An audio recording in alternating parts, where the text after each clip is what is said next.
Hello and welcome to RCB official. आप सभी का स्वागत है। आज हम बात करेंगे आरसीबी के नए हेड कोच कौन बनेंगे आईपीएल 2024 के लिए। लेकिन सवाल ये है कि क्या सिर्फ एक साल के लिए वो कोच बनेंगे? जी बिल्कुल। एबी डिविलियर्स क्या आरसीबी के नए कोच होंगे या आरसीबी किन्हीं और कोचेज के संपर्क में है? फॉर द लाइक्स ऑफ जी राहुल द्रविड़ का टेन्योर भी खत्म हो रहा है, खत्म हो चुका है। अनिल कुंबले का भी किसी टीम के साथ जो संपर्क है आईपीएल में, वो जस्टिन लैंगर को लखनऊ सुपर जायंट्स लेके गए हैं, गंभीर को केकेआर लेके जा रहे हैं। तो रॉयल चैलेंजर्स बेंगलोर का नया कोच कौन होगा? एबी डिविलियर्स पे चर्चा करते हैं कि क्या AB de Villiers Royal Challengers Bangalore के नए कोच हो सकते हैं। जी बिल्कुल। एबी डिविलियर्स जो है वो काफी कयास लगाए जा रहे थे कि वो मेंटोर बनेंगे, बैटिंग कंसल्टेंट बनेंगे, लेकिन हेड कोच के लिए भी रॉयल चैलेंजर्स बेंगलोर ने एबी डिविलियर्स से संपर्क साधा है। 2022 में नवंबर में जब वो इंडिया आए थे तो उस समय भी उन्होंने ये कहा था कि मैं आरसीबी मैनेजमेंट में किसी न किसी प्रकार से जो है वो आना चाहता हूं। अब वो रोल क्या था? मेंटोर था। अगर वो मेंटोर बनते तो वो पिछली साल रॉयल चैलेंजर्स बेंगलोर से जुड़ जाते। जब वो आरसीबी अनबॉक्स में भी आए थे, उसके बाद जब वो वापस गए साउथ अफ्रीका, तब भी उन्होंने यही कहा कि जी बिल्कुल मैं चाहता हूं कि मैं आरसीबी के लिए और भी आगे सर्व करूं, not as a batsman but support staff में, टीम मैनेजमेंट में, इस प्रकार। साथ साथ इस वीडियो में हम बात करेंगे और 5 probable head coaches of RCB जो आईपीएल 2024 में आरसीबी के हेड कोच हो सकते हैं। बिल्कुल हमने सेलेक्ट किए हैं वो नाम, और हमने बात की है कई स्पोर्ट्स जर्नलिस्ट से, कई हमें आरसीबी के इनसाइडर्स से बात की है कि आरसीबी जो है वो इन कोचेज को रीच कर रही है, अप्रोच कर रही है, ताकि वो आरसीबी की हेड कोच की कुर्सी संभाले। सबसे पहला नाम है एबी डिविलियर्स। जी बिल्कुल। एबी डिविलियर्स भले ही कोचिंग कैरियर उनका अभी से स्टार्ट नहीं हुआ है, लेकिन what a better way to start with Royal Challengers Bangalore. तो एक बढ़िया, और पर्सनली आरसीबी फैंस भी यही चाहते हैं कि एबी डिविलियर्स को जो है वो as a head coach RCB या किसी ना किसी तरीके से, चाहे वो मेंटोर ही लाए, वो लेके आए। क्योंकि संजय बांगर और माइक हैसन का जो कॉन्ट्रैक्ट है वो 2023 तक था, 2023 आईपीएल तक था, वो एक्सपायर हो चुका है और अब लगभग समय आ चुका है। आपको ऑफिशियल कंफर्मेशन भी मिल जाएगी 1-1.5 महीने में कि आरसीबी का नया कोच कौन होगा। तो ये थी एबी डिविलियर्स की बात। उनके साथ विराट कोहली की भी बॉन्डिंग है, और सबसे बड़ी बात ये होगी कि उनको पता है कि टी20 क्रिकेट किस तरीके से खेला जाता है। उनको ये भी पता है कि आरसीबी का कल्चर क्या है। तो अगर वो हेड कोच बनते हैं तो और देखो, 1 साल बाद मेगा ऑक्शन भी होना है, तो आप एक बार 1 साल के लिए ट्राई करके देखिए उन्हें। क्या पता वो क्लिक हो जाए और आगे जो है वो 4-5 साल भी जो है कोचिंग कैरियर में आ जाए। आरसीबी, वैसे हमने पहले भी बताया था, आप वीडियो देख सकते हो, head coaches of RCB from 2008 to 2023। तो one of the successful coaches of RCB में रे जेनिंग्स, जो कि साउथ अफ्रीकन थे, जो सेकंड कोच थे वेंकटेश प्रसाद के बाद आरसीबी के, वो भी साउथ अफ्रीका से थे। कप्तान Faf du Plessis South Africa से है। विराट कोहली के बढ़िया रिलेशन है एबी डिविलियर्स से। तो एबी डिविलियर्स एक बढ़िया अपना कोचिंग कैरियर आरसीबी से स्टार्ट कर सकते हैं। अगले अगर मैं नाम की बात करूं तो who else than Ravi Shastri, bold एम। बिल्कुल। जी रवि शास्त्री जो है वो भी उनका कोचिंग कैरियर अगर मैं बताऊं टीम इंडिया के साथ, वो लगभग 7 साल रहे हैं। 7 साल मैं कैसे बता रहा हूं? 2014 में उनकी एंट्री हुई थी टीम इंडिया में as a director of team India.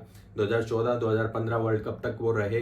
फिर उनके बाद अनिल कुंबले जो है वो कोच आ गए थे। अनिल कुंबले कोच आए थे। अनिल कुंबले 2017 तक कोच रहे थे। उसके बाद चैंपियंस ट्रॉफी हारी। इनकी मैं बात आगे करूंगा क्योंकि एक कंसिडरेशन में अनिल कुंबले भी है। रवि शास्त्री पे वापस लौटता हूं।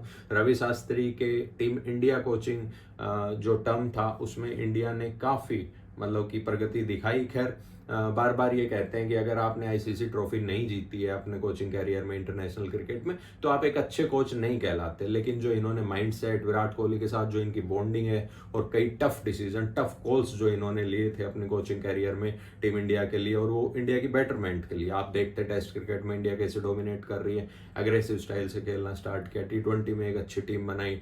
विराट कोहली के साथ अच्छी बॉन्डिंग है इनकी। मोहम्मद सिराज भी उस स्क्वाड का हिस्सा हुआ करते थे। तो एक अच्छा मतलब इंडियन मिक्स को अच्छे से समझते हैं, ये टफ डिसीजन ले सकते हैं, हार्ड कॉल ले सकते हैं। तो एक जो आरसीबी अप्रोच कर रही है वो रवि शास्त्री को भी कर रही है। रवि शास्त्री जो है उन्होंने ये भी कहा था कि मैं अभी 1-2 साल जो मेरे को पसंद है कमेंट्री करना, उसमें देना चाहूँगा, जब वो टीम इंडिया के कोच से हटे थे। लेकिन अभी 2 साल हो चुके हैं, तो मोस्ट प्रोबेबली वो भी एक चांस स्टैंड करते हैं। कि आरसीबी का कोच बन जाए। तीसरे नाम की तरफ अगर मैं आपको ले चलूँ तो who else than Anil Kumble himself. 2009, 10, 11, 9 की बात करूं, पहला फाइनल खेला रॉयल चैलेंजर्स बैंगलोर ने। 9 में पहली बार अनिल कुंबले जो है वो कप्तान बने थे। अनिल कुंबले एक बढ़िया कोच भी हो सकते हैं और उनको पता है। स्टार्टिंग में आरसीबी के पहले सीजन में राहुल द्रविड़ आइकॉन थे। दूसरे में बात करूं तो मैं अनिल कुंबले को कप्तानी भी दी गई थी, तो वो भी एक बढ़िया तरीके से जो है वो कोचिंग का प्रभार संभाल सकते हैं। Local boy from Karnataka, he knows how to like. अभी लोगों का ये सवाल होता है, कनाडिगास का ये सवाल होता है कि why not any Karnataka player in Royal Challengers Bangalore? We got Devdutt Padikkal and all of a sudden we released Devdutt Padikkal. Now he is in Rajasthan Royals and most probably he got released next season. तो वो एक bunch of Karnataka people पे भी ध्यान दे सकेंगे, अच्छी scouting का भी जो हिस्सा बन सकते हैं। तो क्या अनिल कुंबले इससे पहले मैं आपको बता दूं पंजाब किंग्स का हिस्सा थे। काफ़ी लोग क्रिटिसाइज भी करते हैं कि भाई पंजाब किंग्स ने ऐसा कुछ किया नहीं, तो फिर भी आप जो है वो ऐसे कोच को क्यों लेना चाहते हैं। मैं इसके पीछे एक पॉइंट ऑफ व्यू भी रखना चाहूँगा। जो आप 20-30 लाख में जो आप जितेश शर्मा और ऐसे तगड़े प्लेयर जो पंजाब से निकले हैं, अर्शदीप वगैरह, इनके ऑक्शन में उस समय अनिल कुंबले बैठा करते थे। इन्होंने टीम बना के अच्छी दी थी, लेकिन पंजाब किंग्स की इनसाइडर बातें हैं कि भाई उनके ओनर्स जो है वो बीच में डिसरप्ट करते हैं, अच्छे से जो है वो मैनेजमेंट, सपोर्ट स्टाफ इनका रोल निभाने नहीं देते। तो इसके चलते हमने देखा काफ़ी डाउनफॉल हुआ पंजाब किंग्स का। तो उनका काम था एक टीम बनाना, एक अच्छे से इन प्लेयर्स को खिलाना, जो उन्होंने बखूबी किया। तो अनिल कुंबले थे हमारी तीसरी पिक कि अनिल कुंबले भी रॉयल चैलेंजर्स बैंगलोर का कोच हो सकते हैं। चौथी पिक की तरफ अगर मैं चलूँ तो प्रोवेल कोच की चौथी पिक की तरफ, तो जी बड़े नाम राहुल द्रविड़ का टेन्योर टीम इंडिया के साथ खत्म हो रहा है अक्टूबर में, वर्ल्ड कप के ठीक बाद। तो उसके बाद राहुल द्रविड़ जो है वो बिल्कुल फ्री रहेंगे। हेड कोच रहे हैं वो टीम इंडिया के भी, first icon of royal Challengers Bangalore 2008 season में पहले प्लेयर थे रॉयल चैलेंजर्स बैंगलोर के। कप्तान भी जो है वो रॉयल चैलेंजर्स बैंगलोर के रह चुके हैं। कोचिंग कैरियर उनका अंडर 19 से अगर मैं स्टार्ट करूं, one of the best coaches you have ever see for the foundation. और ऐसे ही फाउंडेशन की जरूरत अभी रॉयल चैलेंजर्स बैंगलोर को भी है, क्योंकि 15 साल से कोई ट्रॉफी नहीं जीतते हैं और अब हमें चाहिए एक ट्रॉफी, एक ऐसा कोच जो समझ सके, जो बिल्ड कर सके टीम। क्योंकि एक स्टेज आने वाला है जब अगला मेगा ऑक्शन होगा, विराट स्ट्राइक्स एट 36 साल के हो जाएंगे। डुप्लेसिस शायद आगे इस सीजन के बाद क्रिकेट खेलते आपको ना दिखें, कप्तान भी बदलना पड़ेगा। तो who is better than Rahul Dravid. खैर, इंडियन क्रिकेट के साथ अब तक उनका सफ़र अच्छा नहीं हो रहा है।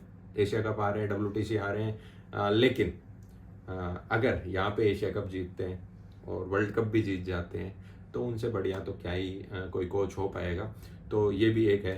पांचवा प्रोवेल नाम मैं बताना चाहूँगा, एक एक्स RCBN शेन वॉटसन। 2016 की अगर मैं बात करूं तो वो टीम का हिस्सा थे, एक ऑलराउंडर थे। 2017 भी टीम का हिस्सा थे।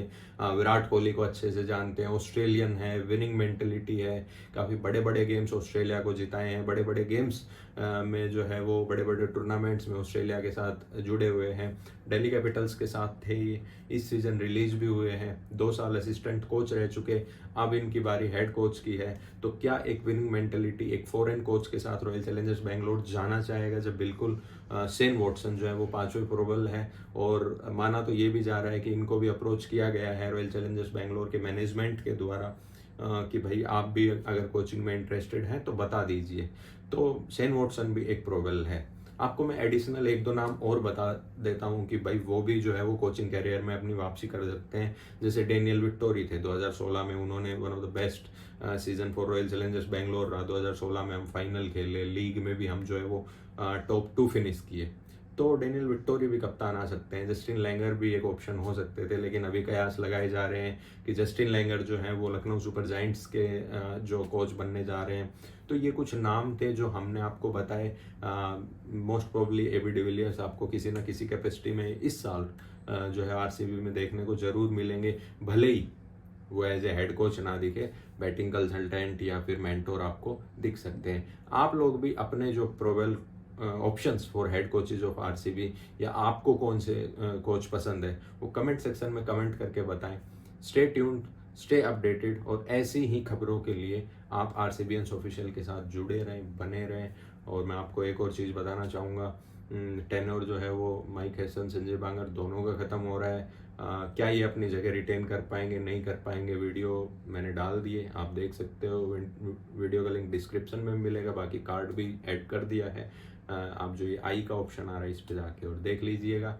चैनल को सब्सक्राइब करिएगा, थोड़ा प्यार बरसाइएगा। मैं रोहित आपके साथ जुड़ा था RCBN ऑफिशियल से। Like share and subscribe, bell icon को दबाइए।